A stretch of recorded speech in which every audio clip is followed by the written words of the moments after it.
Today on CIVILNET, it's Tim straight to the studio, indoors finally for once. Tim Straight joins me on set. He is in from the cold, away from snowy roads, freezing statues, cows on the side of the road, whatever it might be. And we're glad to have him here. So Tim, thank you for being here with us. It's wonderful to be here in the warm studio at CIVILNET. On a recent episode, you asked a Peace Corps volunteer who was stuck miles, thousands of miles from home. You said, "What are you doing here?" So now I ask you, with this program and in general, what are you doing here? You know, in my previous life in Armenia, from 2000 to 2005, I worked in an organization that took me out to the villages of Armenia. And I discovered even then that the knowledge among people in Yerevan about life in the village and what's out there is limited. To give an example about what people don't know, I've lived in this country for 12 years, and I'd never heard of the village of Dashtatem. We went there a few weeks ago in the dead of winter, February, and there's this huge fortress there. Gorgeous. Absolutely gorgeous. Nobody knows about it. I was flabbergasted to see this 900,000-year-old, whatever it was, fortress in the middle of this little village that is only an hour's drive from Yerevan.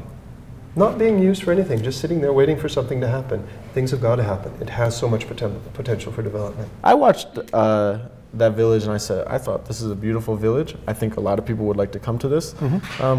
What is that next step? What do you hope we can gain through this program? I mean, one of the points of the program is not to fundraise as such, but to suggest if there is somebody out there who's looking for that project that they'd like to invest in order to create jobs or put their name on a plaque on it or whatever, this is to give some ideas.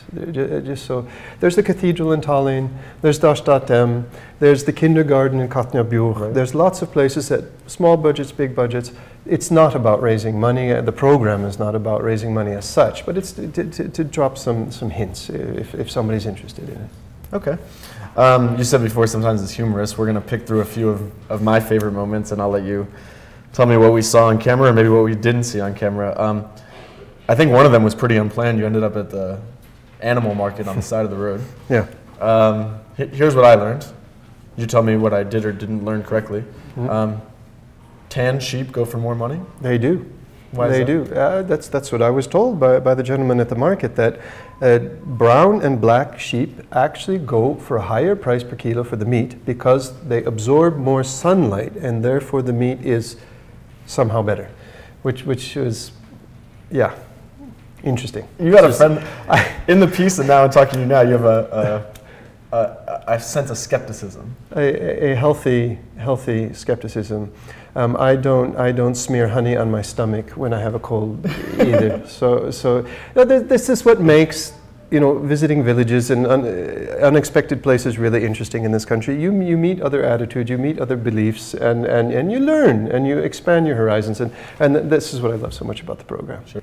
In your ending part in the car, you said there are some complaints and there are some things that maybe aren't so great, but based on what you saw and what you know, you think that those people, within reason, are actually doing quite well.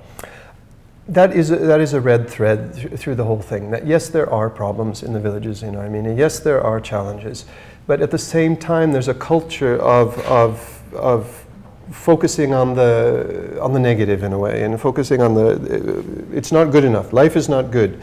We have problems, and we can't have a normal life. And when you try to nail them down and say, what exactly do you need to lead a normal life, they have difficulty saying it. It is very interesting that those particular farmers at that animal market, they had the animals, they had the land, they had the water for them, they had the forage, and yet they were unhappy, everything's all wrong. I saying, what's wrong? They couldn't say. Yeah. Unfortunately, I think there is one theme that's maybe well known, and I think it's tough to disagree with. And since this is my interview, I get to bring up whatever points I want from the 20 episodes you've done, which is why we're doing this today. And that is, for me, the most indelible moment of this whole thing is when you were sitting in Chinchin with Mariam, beautiful in every way. But then she gets to a point where she says, my father's graduating class was about 50, and my graduating class is 5. There are certain themes that are in almost every episode we've done. And one of them is our village has half as many people as it did 20 years ago. That is definitely there. That's Shamshadin, that's Tallinn, that's down south, that's anywhere we've been. A huge issue job creation.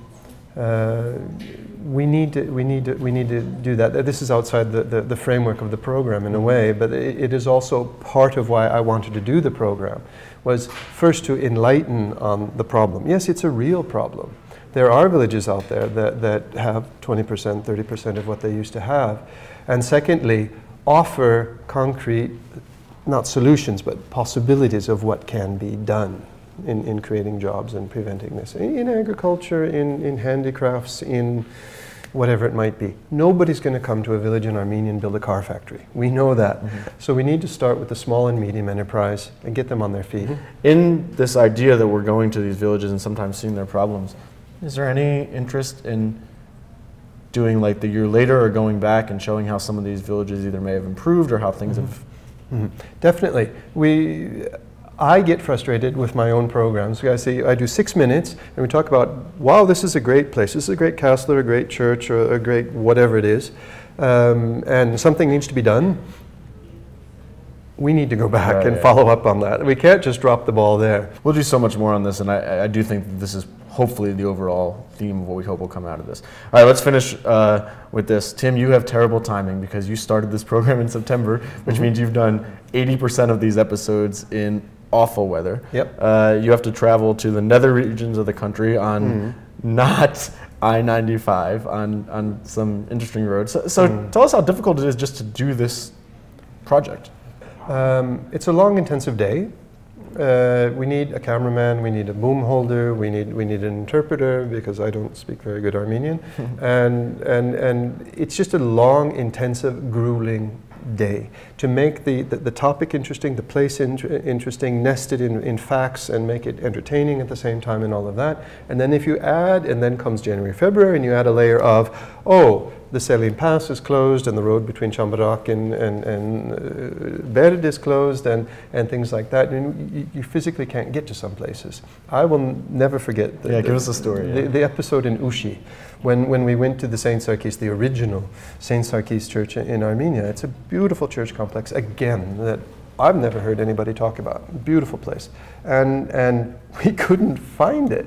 And we were literally driving out and we were asking little kids in the roads of the village, and chickens and dogs everywhere, and where's St. Sarkis? Where's St. Sarkis? But anyway, we found ourselves right in the middle of a field, and I said, wait a second, stop the car. We're in this winter wonderland of crystallized, candy-coated winter landscape. It was just the most gorgeous thing I'd seen in a long time. And we did find St. Sarkis in the end. In general, are you having fun? Is it fun? You only have as much fun as you make yourself. I could sit in Yerevan and wow, it's cold, it's February, and it's miserable. I choose to do this in order to get out and stay active and spread good information. That's what CIVILNET in general is about, is spreading good, correct information so that people know what's going on and make good choices and travel to see these places. In my case, in my program's case, I love what I do. I love what I do, and I have a little monopoly on information because there's not many white guys out there who know as much about Armenia as I do. I've been here a long time. There's not any, actually. And I enjoy spreading that good information. Tim Straight, thank you very much. Thank you very much. The program is Straight to the Village. It's grown tremendously, and we hope it continues to do so, and we hope that the long-term goal and the mission is to really make this difference and let people know a little bit more about what's going on besides just what you might see in the Gentron and Yerevan. Thank you. Thank you.